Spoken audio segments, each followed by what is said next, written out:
O Teams grava direto, né, e fica disponível, mas vamos fazer o teste, vai que dá algum problema depois, né. Enfim, vamos lá. Então se a gente estiver trabalhando com relação a isso aí, a gente começa a se perguntar igual a gente estava falando, tá, professor, a gente já viu agora um pouquinho sobre a amostra, a gente já sabe sobre não, a gente já sabe sobre esses sistemas, que a gente vai trabalhar com base, a gente já está abrindo os olhos sobre um tipo de visão que a gente não via, né, há muito tempo.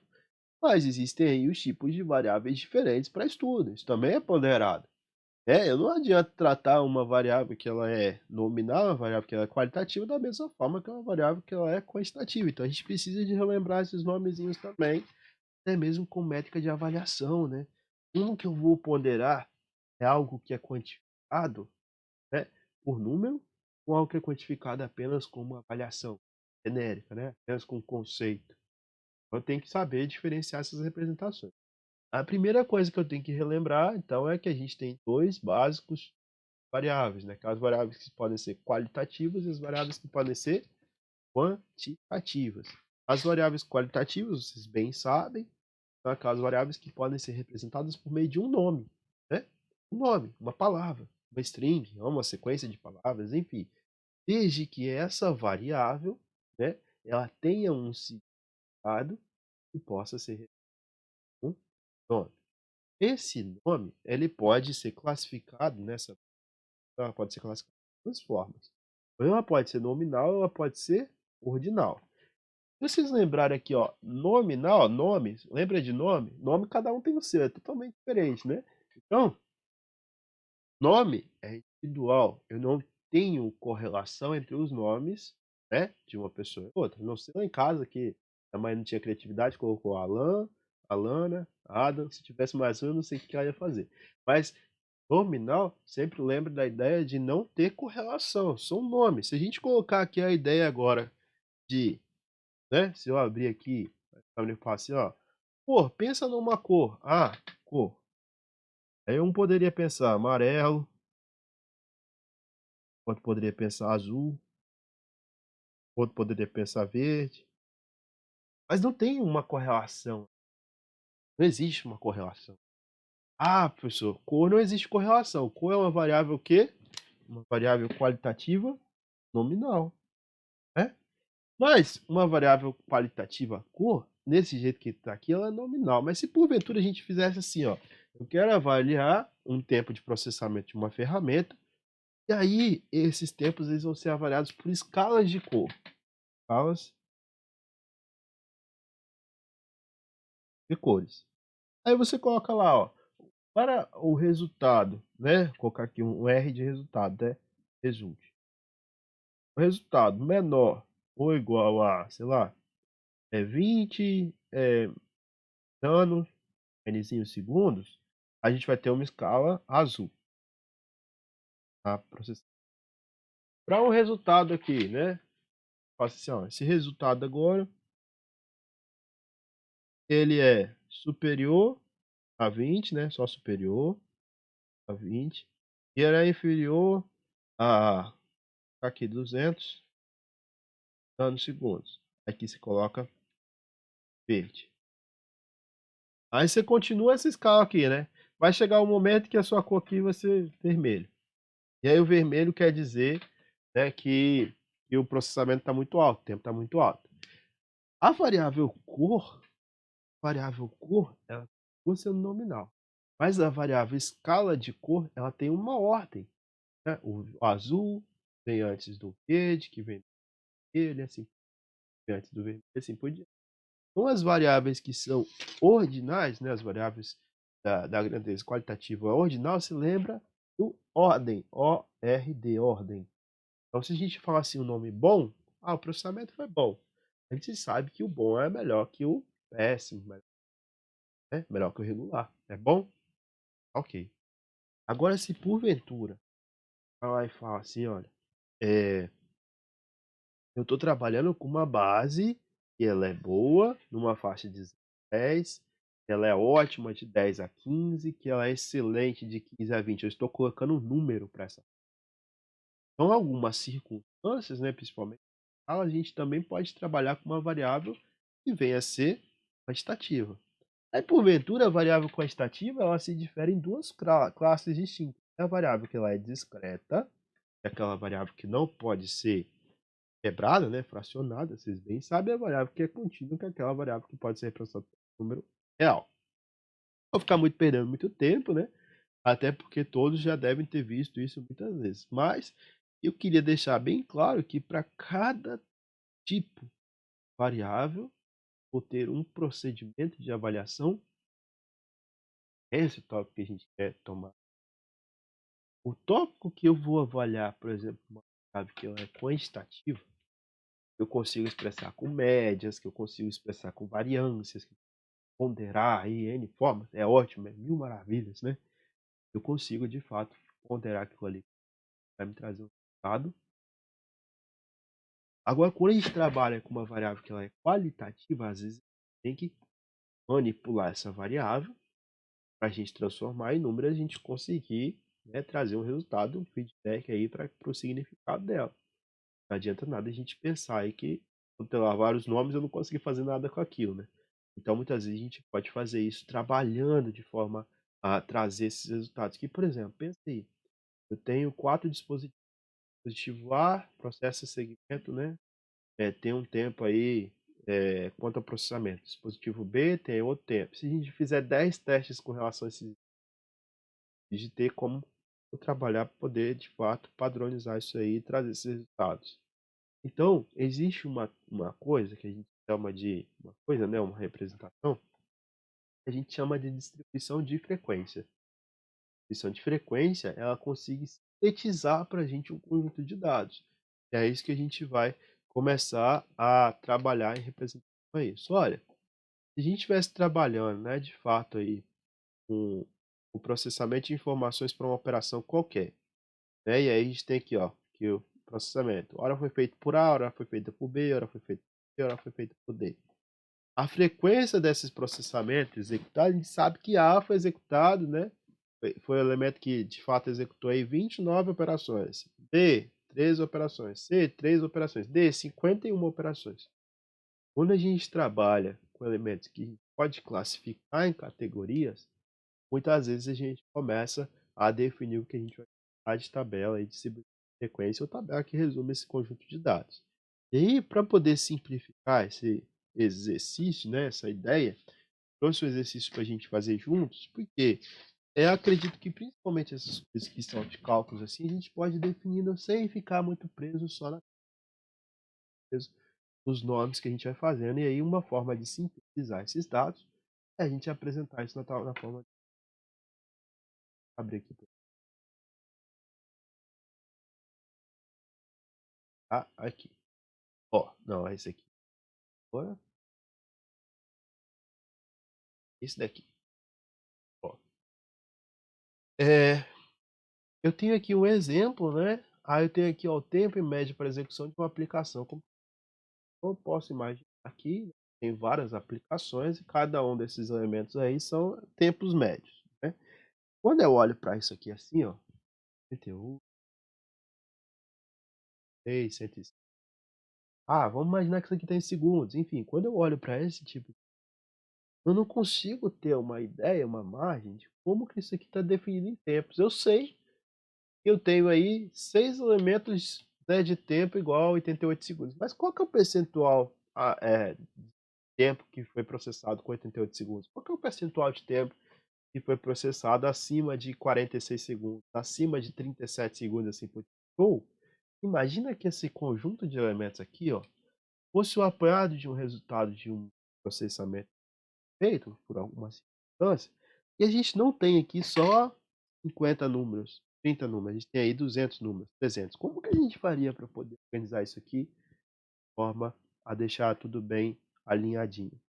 A primeira coisa que a gente tem que fazer para poder começar a trabalhar com tabulação, começar a trabalhar com ideias assim, resumo, principalmente com base aí na tabela de frequências, é conseguir ponderar o que a gente vai chamar de amplitude. O que é amplitude? A amplitude para a gente, em qualquer sistema, tá? Ela vai ser configurada como maior número menos o menor. assim como vocês já devem ter visto aí em vários segmentos, né? Amplitude e um range também. Então vai ser o maior valor possível, a maior taxa observada, né? Menos a menor taxa observada. O número maior é o menor, né? Se a gente tivesse trabalhando aqui com base, minha maior taxa observada seria de 168 segundos e a menor 88 segundos. Então a primeira coisa que a gente tem que trabalhar é definir essa amplitude ou range. Ah, professor, mas a gente nem viu isso, já tá. Vou passar o exemplo já como se fosse a teoria para vocês, para a gente já ir pegando juntos. Depois, existe uma formulazinha que define para a gente a quantidade de classes. Essas quantidades de classes é nada mais nada menos que consiste a quantidade de linhas que eu posso criar para poder representar todos esses números. Então, classe para a gente é a quantidade de linhas que eu tenho numa tabela. Se eu tenho a classe 1, é a linha 1 da tabela. Se eu tenho a classe 2, segunda linha. Classe 3, terceira linha. Tenho 5 classes, 5 linhas. E essa classe, né, essa fórmula aí para definir o número de classes, ela é definida por essa fórmulazinha que vocês estão visualizando aí. Está definida aqui do lado, que é igual a K igual a 1 mais 3,32 vezes o log 10 de n na base 10, né? Logaritmo natural aqui.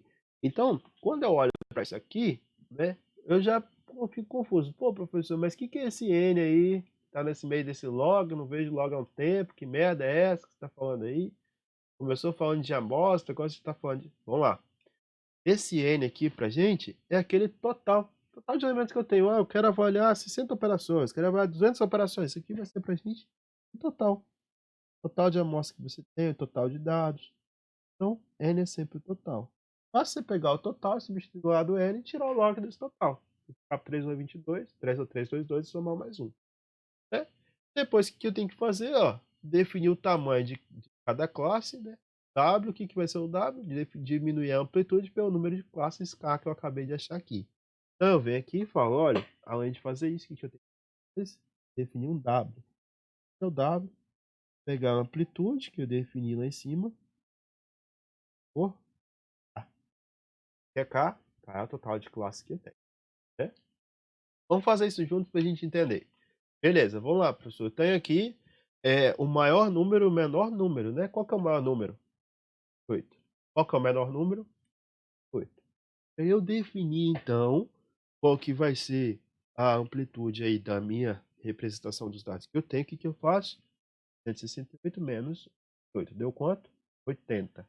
Esses 80 aqui, ó, que eu vou ter que trabalhar para poder definir aí uma tabela que consiga sintetizar e absorver esses 80 elementos, né? Esses 80 elementos não, essa diferença aqui de 80 pontos aí entre o maior número e o menor número, né? Esses 80 aqui que fez subtrair nos dois. Definir a amplitude. Primeiro passo, né, que a gente já tinha feito, está definido aqui, ó. Já fez isso, então isso aqui já está ok. Segunda coisa que eu preciso fazer aqui agora é calcular o K. E aí, para poder calcular esse K, o número de classes, usa essa formulazinha. Definir o número de classes pode ser utilizado dessa forma. K igual a 1 mais 3 log de N. Se o estudo é de 49 pessoas, né? 3, 6, 7. 3, 6, 7. 7 vezes 7, 49. Então tem 49 pessoas. Então log de 49 igual a 69. Basta substituir aqui e a gente vai encontrar o K igual a 6,60. Aí você pode falar, tá, professor, esse K é igual a 6 ou 61. Mas K não é o número de linhas? Tem como eu ter meia linha, né? Tem 0,6 linhas? Não, né? O K só pode ser um número inteiro.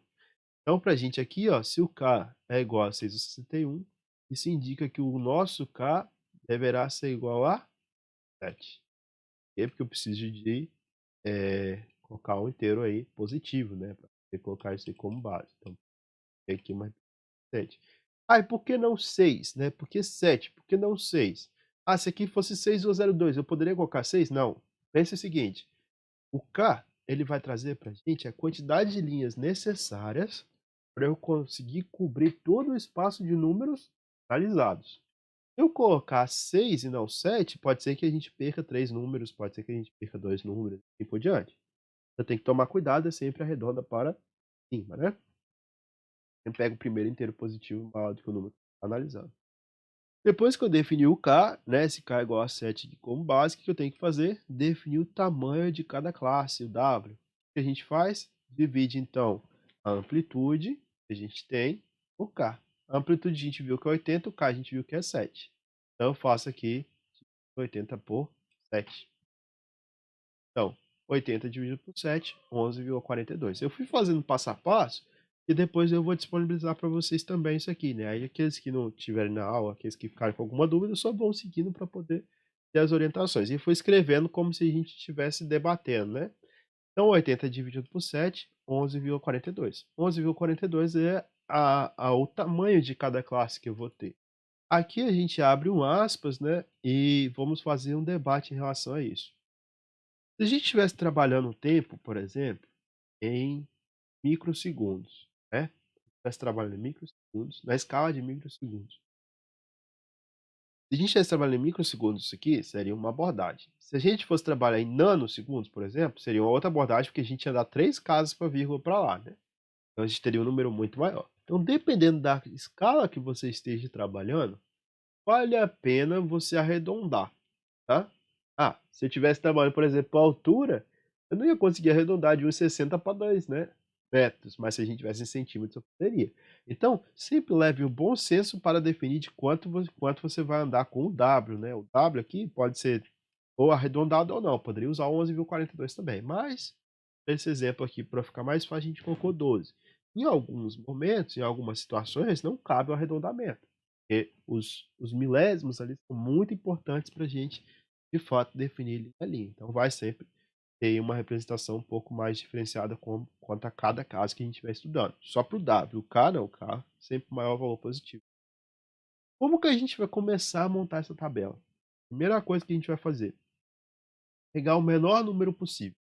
Qual que é o menor número possível que a gente tem aqui? Esse intervalo, 88. Ele vai ser nosso primeiro número da tabela de distribuição de frequência.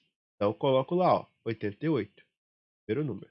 Aí tem uma outra abordagem que a gente precisa discutir, ó, 88. Aí você está vendo esse tracinho aqui? Se a gente tivesse na notação matemática, eu tivesse passado essa notação de intervalo assim, ó, 88, bolinha aberta, aqui, bolinha fechada, a colocar 100, só para base, né?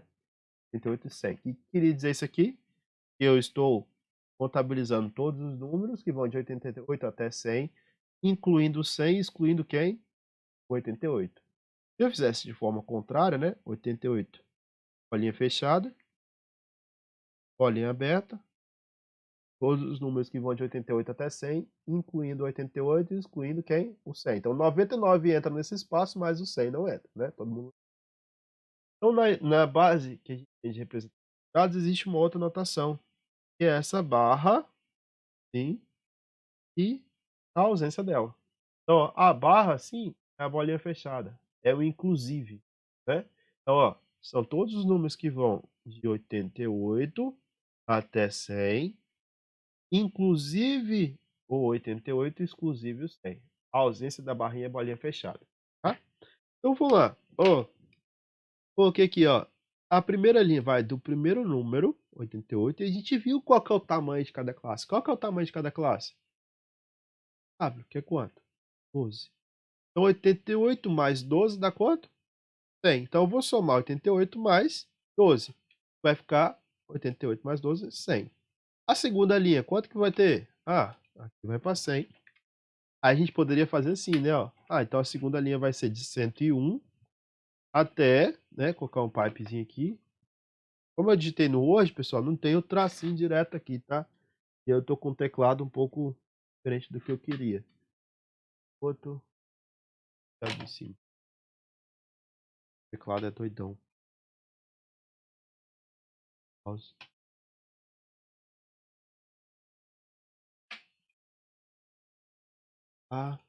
Depois tem que ir lá na R2 procurar um outro teclado. O pessoal já está atendendo presencialmente, né? A ausência do senhor Jorge agora. Pessoal, vamos lá. Então, ó, começando aqui, se a gente colocasse aqui 101, né? Na base aqui, iria acontecer? Se tivesse porventura um número, acontecido um número aqui, na faixa aqui que não fosse de analisado, se eu tivesse escolhido, por exemplo, o número 100,5, aonde queria estar? Nessa linha ou nessa linha? Não ia ter como a gente colocar nenhuma linha, né? Porque aqui é de 88 a 100, aqui é de 100 a 100 e alguma coisa. Então, o que a gente sempre faz quando a gente vai começar a definir a distribuição de frequência? O número eh, superior à base que a gente está trabalhando sempre vai ser repetido por limite inferior. Então, ó, tem limite inferior, que é o número mais inferior da classe, e limite superior. Então, o limite superior da classe acima vira o limite inferior da classe abaixo. Aqui vai de 100 até, aí eu vou somar 12 unidades, 100 até 112. Como consequência, né, se a gente for analisando assim, o que vai ter na linha de baixo? Aqui vai ser o quê? 112, né, até 112 mais 12. Se a gente continuar, ó, o que vai ser aqui de baixo? A gente vai começar pegando 124, replicando para a linha de baixo, então vai ficar 124, 124, né? Deleta, até 124 mais 12, 136. E assim a gente vai fazendo linha a linha até completar todas as 7 linhas. Então daqui, ó, 3, 6, 7 linhas. É o K. K não vale 7? Então eu tenho 7 linhas. O menor número é 88 e eu vou ir do menor número até a última linha somando de 12 em 12, que é o meu W. Então, 88 mais 100, 100 mais, 88 mais 12, 100 mais 12, 112 mais 12, 124 mais 12, e eu vou preencher isso até completar a minha tabela por completo. Então, vem aqui e vou fazendo, ó, 100, somei de novo e cheguei nessa tabelinha geral aqui, ó, tabelinha que vocês estão visualizando aqui, né? Que é essa de cá.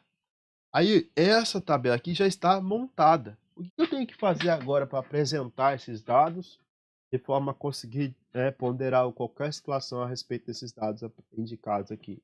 Após a confecção da tabela, né, montada aqui, o que eu vou precisar de fazer é registrar esses elementos. Olha, quais são os elementos que eu possuo? Ah, são esses aqui. Quantos números estão na faixa de 88 a 100? Aí você vem aqui e computa. 1, 2, 3, 4, 5, 6.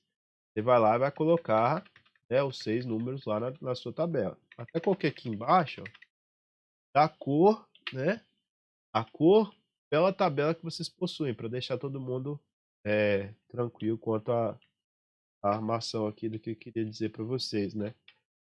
Então, ó, de 88 até 100 eu tenho 6 números. Quantos números eu tenho de 100 a 112? Ah, de 100 a 112? 1, 2, 3, 4, 5, 6, 7 e o 8 que está perdido aqui no meio, né? 105. 8 números. De 112 a 124. Ah, tem aqui e conto, né? 112 a 124, 9 números. Aqui, números e faço a contabilização. Então eu venho e monto essa segunda forma de apresentar esses dados. Então reparem, eu peguei esse quantitativo de aqui, né, que são dados em segundos e tudo mais, e fiz a contagem desses elementos. Quando eu fiz a contagem, eu construí o que a gente chamou de frequência simples. Tá? A frequência simples para a gente, então, nada mais, nada menos que consiste na contagem dos elementos que eu possuo, contagem dos dados que você já tem ali na sua base, que vai fundamentar isso daqui. Já contabilizei e indiquei essa frequência simples. Agora a gente precisa de definir uma segunda frequência, uma frequência que a gente vai chamar de frequência absoluta acumulada. E a frequência absoluta acumulada?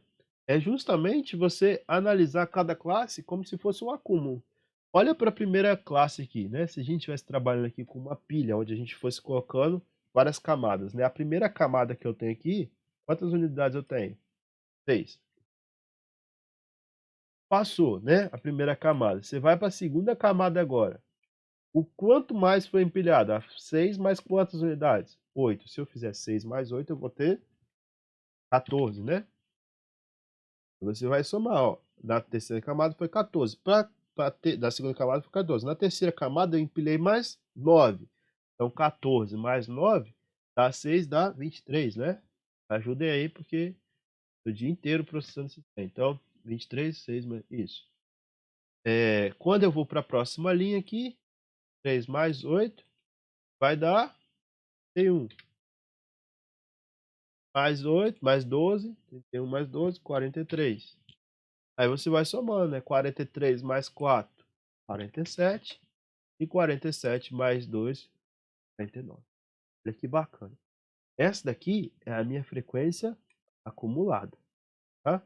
Cada linha aqui eu vou fazendo um acúmulo. E isso é importante na hora de analisar uma sequência de dados que pode ser útil, principalmente para apresentação de resultados, né? Se for parar para observar, a gente está lá naqueles resultados fazendo a computação, né, deles para poder chegar no conhecimento de fato. Olha, se eu analisar, se eu visualizar, o que é esse 23 aqui? Esse 23, esse campo aqui, 23, se a gente pegar aqui, ó, e, esse amarelo, na verdade significa tudo isso aqui, ó. Se você perguntar assim, ó, quantas pessoas, né, quantas pessoas não, qual o tempo de segundos, né, quantas operações a gente teve de processamento de segundos, da faixa de 88 segundos a 124. Quantos foram? 23. Quando a gente aumenta uma unidade, ou seja, se eu for para a linha de baixo, né, quando eu faço isso aqui, ó, essa linha de baixo, de fato ela computa isso aqui, ó, esse 31. Ó, quantos números, né, estão aí na faixa de quanto a gente estiver trabalhando com o tempo, qual a quantidade de operações que foi rodada de 88 a 136 segundos, ou quantas operações foram rodadas que demoraram esse tempo? 31 operações. Então, essa quantidade aqui vai sendo acumulada. Se eu pegar esse 49, eu vou ter de 88 a 160. 47, perdão. Se eu pegar o 49, eu vou ter de 88 a 172, que são todas as operações possíveis. Então, a frequência acumulada, ela traz para a gente uma relação do acúmulo das classes e como a gente pode aproveitar essa representação para poder indicar um número aceitável para aquela base que a gente está dando. Só que assim, galera, se eu analisar linha a linha, por exemplo, 8, eu sei que é o número 49, 8 é um percentual alto, sim, né? 8 de 49, pô, é mais da metade. Em relação a 100%, seria aí mais de 10, mais que 10%, né? Em relação a 49 pessoas, não sei. Quase 10%. Mais 10%, perdão. Se eu agora analisar aí esse percentual em relação ao total, ou seja, se de fato eu quiser analisar o percentual, eu vou precisar de comparar 8 com 49. Por quê? 8 de 49 é um número grande, mas se eu falar 8 de 1 milhão é um número pequeno. Então existe uma outra frequência que a gente chama de frequência simples relativa, que a gente vai pegar a mesma coluna da frequência aqui, dá um Ctrl C, e a gente vai jogar aqui, ó, né? E essa frequência a gente vai chamar de frequência simples relativa. O que vai significar essa frequência simples relativa? A gente vai pegar cada um desses números aqui e vai dividir pelo total de observações que eu tenho. 6 dividido por 49, 8 dividido por 9, 9 dividido por 9, 8 dividido por 49, 12 dividido por 49, 4 dividido por 9, 2 dividido por 49. E aí agora, olha, quando eu faço isso aqui, faz aí o divisão. Vamos lá, vamos pegar aqui e vamos fazer uns númerozinhos aqui, né? Vamos produzir números, né? Como vocês gostam. 8 dividido por 49 vai dar 0,163, né? Isso aqui vai dar 0,163. 0,163 é a mesma coisa que 16,3%. Aí já fica um número mais bacana, né? Ó, deixa eu só apagar isso aqui, né? Pra ficar bonitinho. Ó, apagar isso. Colocar assim, ó.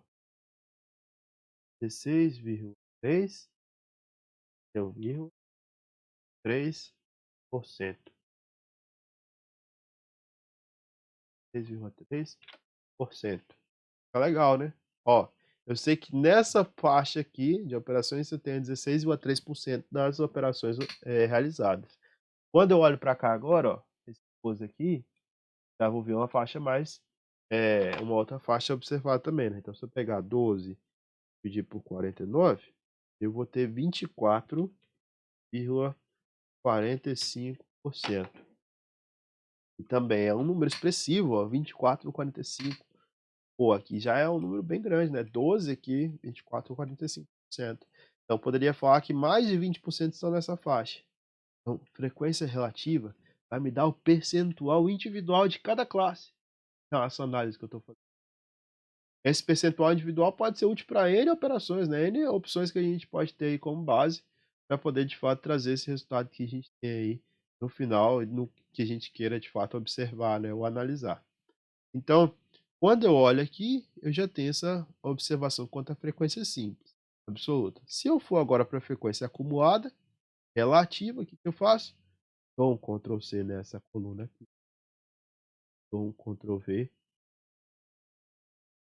Aí aqui, o que eu vou fazer? Eu vou fazer a mesma coisa. Vou dividir pelo percentual total. 49, 49, 9, dividido por 9, 49 por 49. Né?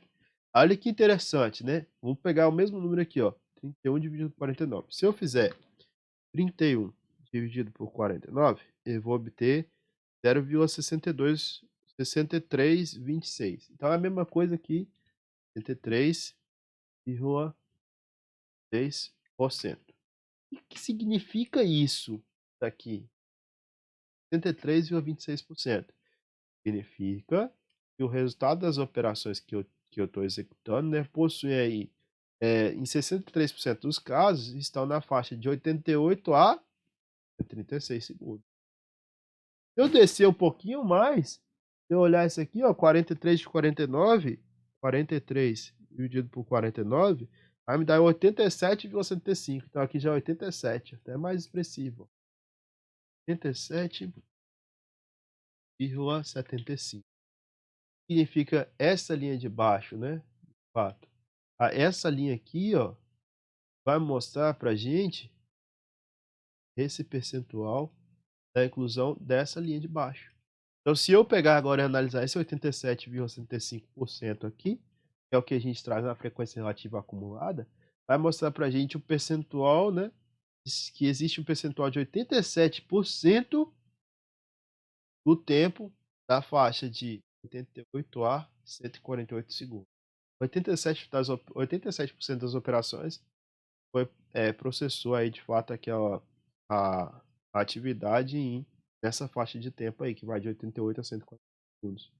Quando eu consigo compilar isso na tabela de distribuição de frequência e venho apresentando esses resultados aqui, é bem mais fácil, galera. É bem mais tranquilo do que eu ficar gerando aqueles dados, procurando aqueles dados, né? Trazendo esses resultados, porque de fato eu estou trabalhando com algo que é padronizado. Ó, as distâncias aqui mesmas, né? 12, 12, 12, 12, 12. A contagem está bem distribuída e os dados estão apresentados na forma de uma tabela de distribuição de frequência. Então, essa tabela, que está resumida aqui, né? Eu fui fazendo passo a passo, resumi. No final, ela pode ter aí uma operação que traga para a gente um benefício em relação ao que a gente quer analisar. E vai depender dessa análise é justamente aquilo que no final eu quero encontrar. Se eu quero processar algo para ter um resultado A, se eu quero processar algo para ter um resultado B, enfim, independente do que esteja, vou estar aí trabalhando com uma representação digna aí da distribuição de frequência por meio de uma tabela qualquer, né? Consegue sintetizar isso nessa base. Beleza por enquanto? Gostaram desse exemplo? Dúvida? Não entenderam algo? Querem perguntar? Fique à vontade. O exemplo foi bom, professor. Deu, Eu deu. uso até algo parecido lá no trabalho. Tá tranquilo. Olha, vamos lá então. Isso aí, a gente acaba tendo N formas de fazer a mesma coisa, né? Mas uma delas é essa que vocês puderam visualizar aqui, né? Consiste aí nessa distribuição de frequência, onde a gente consegue computar esses dados por meio dessa análise aí, né? Como a gente estava retornando aqui nos slides. Então, a tabela, a gente pode fazer essa definição. Aí a gente falou, ó, a amplitude é sempre pegar o maior e definir pelo menor, se a gente tiver o conjunto de dados. O intervalo de classe que a gente vai ter é justamente apresentar qual vai ser o percentual, a faixa de valores que a gente vai ter por cada linha ou por cada classe. A fórmula do K, que já tem naquele exemplo lá, né, bem direcionada, que eu só quis deixar isso registrado também nos slides. Então esse K aí pode servir para poder ajudar vocês a sintetizar os exemplos. Se a gente tivesse aí 50 observações, seria 1,699. Se joga aí no total, a gente encontra 7 intervalos, porque a gente sempre vai arredondar para cima. Depois, um passo a passo, né, para vocês encontrarem isso, irem fazendo exemplo, e aí a explicação de cada uma das frequências que a gente acabou de definir. Primeira coluna, frequência simples, que é a contagem. A segunda, o acúmulo de linha a linha. Terceira, né, é a representação que eu vou ter aí da frequência simples, só que agora com percentual, cada uma das linhas do percentual dividido aí pelo total que a gente tem. E a última linha, que é a quarta, a frequência acumulada dividido pelo total dos elementos que a gente também já possui, né? A representação dessas frequências é sintetizada. A explicação daquele intervalo que a gente discutiu no exemplo, né? Então, o intervalo de 75 até 88. 75 indica, traz para a gente a representação do inclusive. Então, se a gente tem aqui o limite inferior 75 inclusive, ele 85 representa o limite superior, que é um exclusive, né? A gente exclui o limite superior para que a gente não tenha redundância. E se a gente tivesse uma barra aqui, incluindo o 85 e embaixo começasse do 85 também, a gente iria contabilizar o 85 em ambas as linhas. Não é o que a gente objetiva, né? Ação. E aí a gente chega nessa parte das medidas de tendência central. Então aqui, deixa eu parar novamente.